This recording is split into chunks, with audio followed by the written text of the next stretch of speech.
What's up, everybody? Joe White here. Um, if you see the truck rocking back and forth, it's because I am in Lincoln, Illinois tonight, just about 2 hours south of Chicago. You hear that? That's the wind. It's crazy out here. Anyway, a couple things I want to talk about today. I haven't done a video like this in a while. No, I'm not cooking anything. I actually cheated and had a TV dinner for supper. Um, I haven't really given any video thoughts on the Breath of the Wild 2. It now has a name. The Tears of the Kingdom, The Legend of Zelda Tears of the Kingdom. It's coming out here in about less than a month. We're only like 3 weeks away. Cannot wait to play this game. I cannot wait to play this game. I mean, it just shows you that I mean, I can't show it to you because the phone is propped up against it, but I got the Legend of Zelda Breath of the Wild Switch case. I even had a Legend of Zelda Breath of the Wild wallet when that game came out. I love that game. I have the hardbound strategy guide for that game. I love that game immensely. Um, I, you know, I cannot wait for the sequel. The sequel looks awesome. I think the story of this is going to be that you're going to have, one of the things that Breath of the Wild really did not have that most Zelda games have had since A Link to the Past. I don't think Wind Waker had it as much, but the whole light world, dark world concept. In Ocarina of Time, you travel between the past and the future, or the past and the present. No, past and future. Yeah, you went 7 years into the future. So I win Twilight Princess. You had the Twilight Realm and the regular one. Skyward Sword. You had up and a below. Breath of the Wild really didn't have that. So I think what you're going to see is past and present. Why is Link dressed like a Roman / Greek god or soldier? And then in other scenes, we've seen him wearing the champion's tunic. Speaking of the champions, the current iteration of the champions are here. Ganondorf. Ganondorf looks like a badass samurai. I cannot wait to kick his ass. I cannot wait to see him in all his red-headed glory. People are saying that he looks like Demise. Yeah, he does, but there has always been a little bit of Demise in Ganon. Ganon is a manifestation of the curse that Demise put on Hyrule. So there's a lot of stuff going on in these trailers. I'm not going to break it all down for you. I just can't wait to play it. I'm going to be playing it probably around a week after it comes out because I won't be home until a week after. But I'm already going to get the Breath of the Wild case. I want the OLED. I'm not going to lie, I want that OLED, but it's sold out. I'm not going to be able to get it. But I got the case coming, so there you go. I want to talk about CM Punk as I'm wearing my Bryan Danielson t-shirt. I know it's all turned around, but this is like the only piece of AEW merch I've ever bought and will ever buy, probably, because I mean, how much of my money does Tony Khan really need? Anyway, they're bringing back CM Punk, and they're setting him up for failure, big time. A lot of people are saying that CM Punk was kind of like the cornerstone of Rampage when he was brought in. And he was. He very much was. But even with Punk being on Rampage week after week, the ratings did decline. The ratings have always declined because it's a Friday night at 10 p.m. show where everybody's out getting crap-faced. Or everybody's already gone to bed.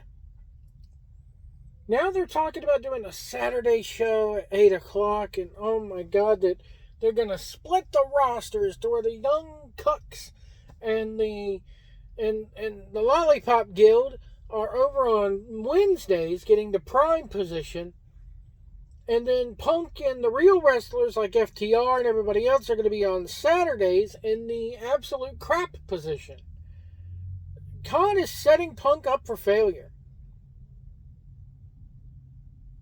Khan is setting him up for failure. And you can argue who's right, who's wrong, who did what to who. Look, at the end of the day, they're both sides on this are wrong. I'm biased in that I'm a CM Punk fan, so I tend to believe CM Punk's side of things. And CM Punk has really been the only one that's kind of stayed quiet throughout this whole thing. You got boring Brandon Cutlet out there stirring the pot and saying that Punk, retweeting a thing saying Punk is gaslighting and all this and that. And then you got Meltzer out there. Let's talk about Dave Unbiased Meltzer. The first words out of his mouth are, well, FTR can make amends. All they have to do is walk up to the Young Bucks and go, hey, can we put you guys over? What can we do to make this happen? Why is it that the FTR has to offer to put the Bucks over? Why can't the Bucks lead by example for once? Stand up and grow a set and go, hey, FTR, how about we put you over? How about we do what we should have done a year ago and put you over? But no, Meltzer just cuts right to it. We all know where Meltzer and Brian Alvarez stand on this. They're on Team Young Bucks. They're on the Lollipop Guild. I've said this for years. That entire AEW audience, there are no casual fans watching AEW, guys. There's not. You can't convince me otherwise. Every single one of those fans, I had a guy, I was wearing this shirt this morning at a truck stop. The guy goes, hey, I like your shirt. I says, good. I was like, do you watch? And he said, yes. And then he proceeds to ask me, did you hear what Meltzer said? And I'm just like, man, there's not anybody who watches this that does not follow the business on the internet. They're all Smart Mark fans. There are no, except for the little kids, and even then I think the kids are reading Meltzer or PW Insider or some form of, Fightful, whatever. There are no more casual wrestling fans as far as AEW goes. There are none. WWE, yes. And WWE's done a fantastic job this last year. The whole McMahon thing, and I've said it before, and I'll say it again, McMahon is going to be around this business in some way, shape, or form until the day he dies. And say what you want about what he did and his extramarital affairs and blah, blah, he paid women off, blah, that makes sense, he paid women. They didn't have to take the money.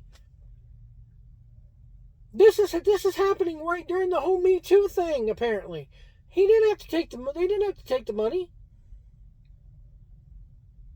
Joe's gonna lose his job. You can find another job. Getting your dignity and self-respect back, that's another thing. That's one thing that people have not... He didn't rape any of them. This was all consensual. He used company funds to pay him off, probably. They didn't have to take the money. And we still don't know the identity of... we could speculate out there as to who these women are, but none of them are going to come forward. Why? They got money. They got paid. Where is all these feminists looking at the women? All these Me Tooers and these woke idiots looking at the women going, where's your self-respect? Where's your dignity? Why didn't you just come out and say something? But no, they're scared of losing their job. That's why they didn't. Fuck your job. Excuse my language. I'm sorry. Screw your job. Have some dignity. It's the problem I'm having with the trucking industry. You see all these people on Facebook bitching and complaining about their dispatcher, but when their dispatcher gives them something, they don't stand up for themselves. They don't question anything. They just go with it because they're afraid of getting fired. They're afraid of getting fired. Well, let me tell you something. There are jobs out there. You know, if you work at a McDonald's and you stand up to your boss because they're not giving you enough hours, or they're demeaning to you, or talking to you in a way they shouldn't, there's always a Burger King on the corner that you could go work at. It's the same job. Now, in the wrestling business, you know, one of these women, I think they said was a paralegal or something to do with legal. Come on. I'm not saying McMahon ain't a scumbag for what he did, but it takes two to tango. And you have a choice at the end of the day. These women had a choice. They weren't raped. If they were raped, McMahon would be in jail right now. But he's not. Just a couple $1 million lighter in the pockets until the Endeavor deal came through, and, well, now we know how that goes. So for everybody saying McMahon is a scumbag, yes, he is. But the women who took the money, they're just as much to blame. Because once that first one took the money, maybe once the second one took the money, who's going to stop him then? Because he knows it'll work. Everybody's got a price. He didn't rape anybody. He didn't sexually assault anybody. The whole tanning bed thing and all that thing from back in the day, that's old news. And I get sick and tired of people throwing the publicly traded company thing. Guys, that's another thing that bugs me about WWE. Oh, they're a publicly traded company. They've been a publicly traded company since 1999. Right in the middle of the Attitude Era, they went public. This is going to hurt sponsors. The McMahon thing, no, they gained sponsors. WrestleMania drew the most sponsorship money of any event in WWE history. Skittles, Mars, Mattel. Nobody else cared about the McMahon drama. Nobody else has pulled out and said, okay, he's back, I'm back. You see this whole thing about Bud Light, they got a trans person. Which, yeah, it's a bad marketing move on Budweiser's part, when your target demographic for decades has been old white Republican geezers, and then you turn around and put a trans person on a can and expect them to accept it. They're not gonna. Bonehead marketing idea. And then they put out this fake ad, this stupid ad about with the Clydesdales, like, carting out the horses is gonna make people, we're American. No, you done made your bed, you lie in it.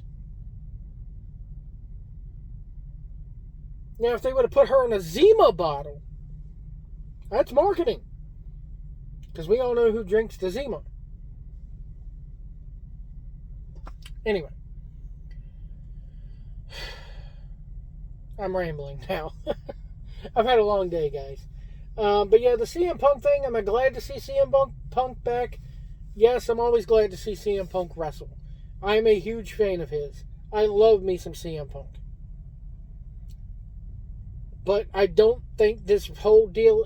Saturdays? Really? Saturdays? You're setting yourself up for failures. You're going to get worse ratings than Rampage. Even with CM Punk. Heading into the summer, especially. Nobody's going to want to sit Saturday night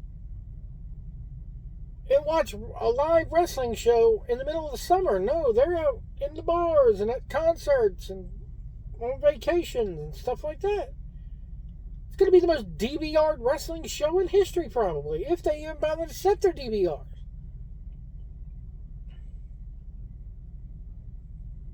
Anyway, folks, I'm going to get off here for now. If you see a big rig on the road, give us lots of room. Do not tailgate. Go the speed limit.